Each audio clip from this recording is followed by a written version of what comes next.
Hey girl, welcome to Front Porch Friday in our 7 Deadly Sins of Women series.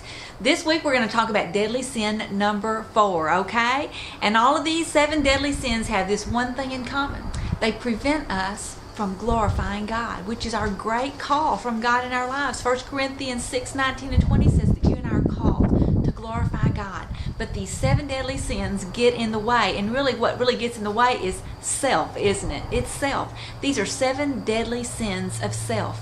And today we're going to look at deadly sin number 4, which is just this. It is just plain old selfishness, okay? Selfishness is what it is. And selfishness is something that we recognize a lot of times in children, in babies. They don't share. They don't want to give to others and things like that. But you know what? As adults, lots of us can exhibit these very same qualities. Sometimes we don't do it in a childish way, but there are so many ways that you and I can let selfishness rob us of glorifying God and prevent us from that great goal that He has for us, that we radiate His glory, that we show others what He's about. And selfishness will drag you down and prevent you from glorifying God. But let me tell you about selfishness.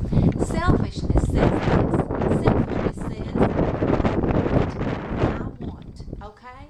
It's mine. I want is what selfishness says. Selfishness is the constant need to covet what others have. I want that. I want that. Somebody has something and you think, I want that. Why can't I have something like that? Listen, it is a constant need to covet what others have. You know, it has a long list of wants and it's never satisfied. And the truth is, when others are blessed, if I'm all into selfishness and others are blessed, you know what I feel? I feel deprived. That's how I feel. Listen, I can remember years ago I was sitting at my desk in my office and I had a window in my office where I could look out over the other houses in our neighborhood.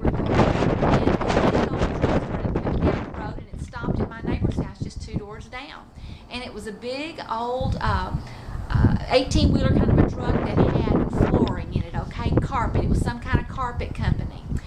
And what I watched was, as those men got out of that truck, they began to unload just roll after roll of different kinds of flooring and carpet and things like that.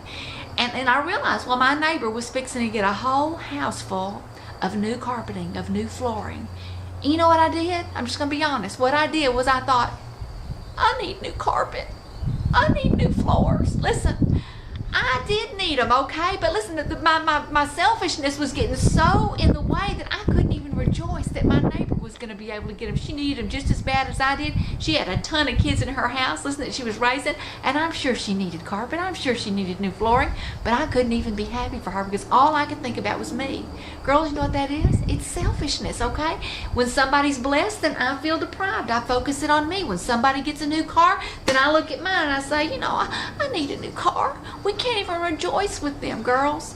That's childish. That's selfishness. And if we let that take over, girls, we will not be able to glorify God. We will not be able to fulfill God's great goal for our lives. Well, what else is there about selfishness? Well, I will say this. It's the choice to be a taker instead of a giver. It's a choice to be a taker instead of a giver. It's gimme, gimme, gimme. It's what I want instead of giving. That sacrificial giving, okay?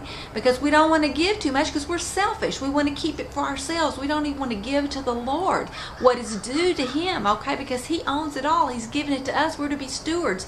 And as good stewards, one day we're going to be held responsible for that as we stand before Him at that judgment. Listen, are you a taker or are you a giver? Selfishness will prevent you from fulfilling God's desire for you to be a good steward over everything that He's giving you and to be a generous giver. It is also the opposite of Christ-like sacrificial giving, okay? It's the opposite of Christ-like sacrificial giving. What we see in 2 Corinthians 8:1-9 is Paul talking about a group of people who had very little of this world's goods, okay? In fact, they were a persecuted church. It was the Macedonian church. And he describes them in 2 Corinthians chapter 8 in a way that just it just tugs at my heartstrings, and it makes me want to be like these people. And what he says there in 2 Corinthians 8, he says, "Now, brethren, we wish to make known to you the grace of God which has been given in the churches of Macedonia, that in a great ordeal of affliction," he's saying they were under a lot of persecution. He says, their abundance of joy and their deep poverty, not just poverty, he says their deep poverty. These were poor Christians in Macedonia who were under persecution.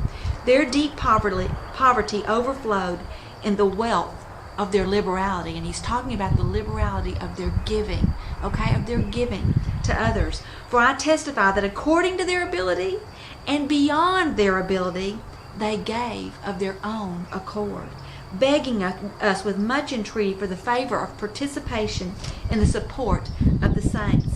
And this not as we had expected, but they first gave themselves to the Lord and to us by the will of God." And so he goes on and he says, this is the kind of Christian you want to be. Listen, you want to be a giver, someone who gives even out of their poverty. It will break that selfishness in you, and it will allow you to experience the blessing of God and to be able to glorify God in a way that selfishness will prevent you and keep you from doing. He goes on down in that passage, and in verse 9, he says this, "For you know," and he gives the example not only of the Macedonians, but now he gives the example, the supreme example, and it is Christ, of course. "For you know the grace of our Lord Jesus Christ, that though he was rich," listen, he was rich, "yet for your sakes he became poor, that you through his poverty might become rich." Girls, it will prevent you from doing what Christ has called us to do, and that is to be sacrificial givers to others and not to be caught up in self and in selfishness. Well, I hope you've enjoyed this. Listen, it's been kind of convicting, this series, hasn't it?